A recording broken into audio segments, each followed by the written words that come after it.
నా పేరు నరేందర్ అండి. నేను రంగాపురం గ్రామ నివాసిని. గత ఎన్నో రోజులుగా ముత్యాలమ్మ దగ్గర దీపధూప నైవేద్యాలు పెడుతూ ఉంటాం. ఇక్కడ ఉన్నటువంటి ముత్యాలమ్మ మర్రి చెట్టు ఎంతో చరిత్ర కలిగినటువంటి చెట్టు.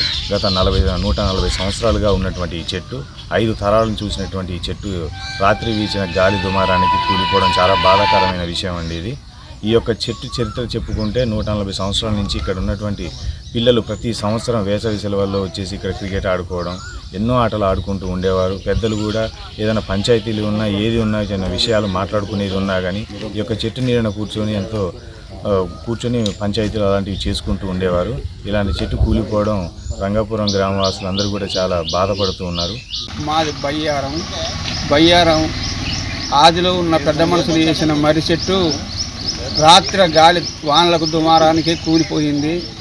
దాదాపు 4 తరాలు పోయిన తర్వాత వాటి లెక్క పెద్దలను అనుసరించి ఆ రోజు ఇప్పుడు ఉన్న పెద్ద మనుషులు 130 సంవత్సరాలు దాటిందని చెప్పని వివరించిండ్రు. ఆ వివరణ గురించి దాదాపు ఈ చెట్టు 130 సంవత్సరాలకు లెక్క తేలింది కనుక పరిశీలించి వటావృక్షం కనుక ఊరు పెద్దలంతా విచార సంతాపంలో మునిగి ఉన్నారు. చంద్రారెడ్డి, మాది బయ్యారం గ్రామం.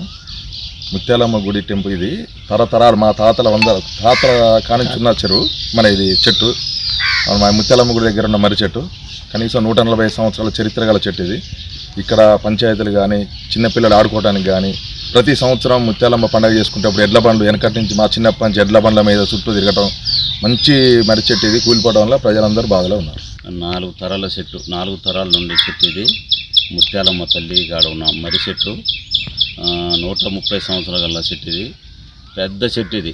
రాత్రి మన పిల్లలు కానీ పెద్దలు కానీ పంచాలు చేసుకోవాలన్నా కానీ చెట్టు కింద పంచాలు చేసుకునేది. బాగా చల్లగానిచ్చేది. రాత్రి గాలి దుమారానికి రాత్రి పడిపోయింది. చాలా ప్రజలందరూ దుఃఖాలతో ఉన్నారు.